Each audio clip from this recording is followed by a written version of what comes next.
கர்த்தருடைய பரிசுத்த நாமத்துக்கு ஸ்தோத்திரம். இன்றைய மெய்வார்த்தை நிகழ்ச்சியின் மூலமா உங்கள் சந்திப்பதை மிகவும் மகிழ்ச்சி அடைகிறேன். இன்றைய மெய்வார்த்தை வெளிப்படுத்தின விசேஷம் 21:5. இதோ நான் சகலத்தையும் புதிதாக்குகிறேன். கர்த்தர் உங்களை பார்த்து சொல்கிறார், இதோ நான் சகலத்தையும் புதிதாக்கிறேன். இந்த மெய்வார்த்தை நிகழ்ச்சியை யாராவது நீங்கள் பார்த்து கொண்டு இருக்கிறீங்களோ, கேட்டுக்கொண்டு இருக்கிறீர்களோ, விசுவாசத்தோடு பார்த்து கொண்டு இருக்கிற உங்களை பார்த்து கர்த்தர் சொல்கிறார், இதோ நான் சகலத்தையும் புதிதாக்குகிறேன். நீங்கள் பழைய வாழ்க்கையில் இருக்கலாம். ஸ்டார்ட் பண்ண டைம்லேருந்தே என் வாழ்க்கை இப்படியே போய்கொண்டு இருக்கு நினைக்கலாம். பழைய பாவங்களில் கூட இருக்கலாம். இதை நான் விடணும்னு நினைக்கிறேன், ஆனால் இதை விட முடியல அப்படின்னு இருக்கலாம்.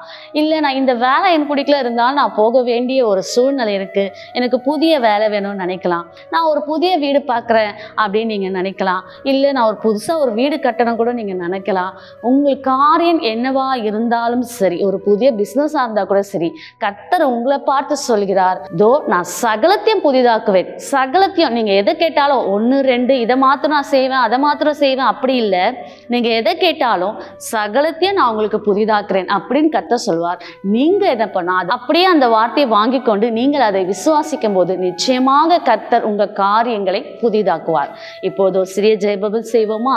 இது ஆண்டவரே ஏசப்பா, என் லைஃப் இப்படியே போய்கொண்டு இருக்கு, இதில் ஒரு புது மாற்றம் வராதா? ஆண்டவரே, நான் வீடு தேடிக்கொண்டே இருக்கிறேன், வீடு கட்டணும்னு நினைக்கிறேன், ஒரு புதிய வீட்டில் போகணும்னு நினைக்கிறேன், அது என்னால் செய்ய முடியாதா? எனக்கு இந்த இடத்துல ஒரு வேலை கிடைக்காதா? ஒரு புதிய வேலைக்கு, ஒரு புதிய சூழ்நிலைக்கு நான் மாற மாட்டேனா அப்படி என்று நினைக்கிற ஏசுராஜா, ஏசப்பா, இருதயத்தை அறிகிற தேவனா நீங்கள் இருக்கீங்க ஆண்டவரே. இந்த வேளையில் அப்படி யாரெல்லாம் ஏசப்பா யோசித்து கொண்டு இருக்கிறார்களோ, கர்த்தாவே, இதை பார்த்து கொண்டு இருக்கிற ஒவ்வொருத்தருக்கும் ஏசப்பா புதிய காரியங்கள், புதிய சூழ்நிலைகள், புதிய மாற்றங்கள் கர்த்தர் நீங்கள் உருவாக்கும்படியாய் ஜெபிக்கிறேன். அதற்காக உமக்கு நன்றி செலுத்துகிறேன். கர்த்தருடைய பரிசுத்த நாமத்துக்கு ஸ்தோத்திரம்.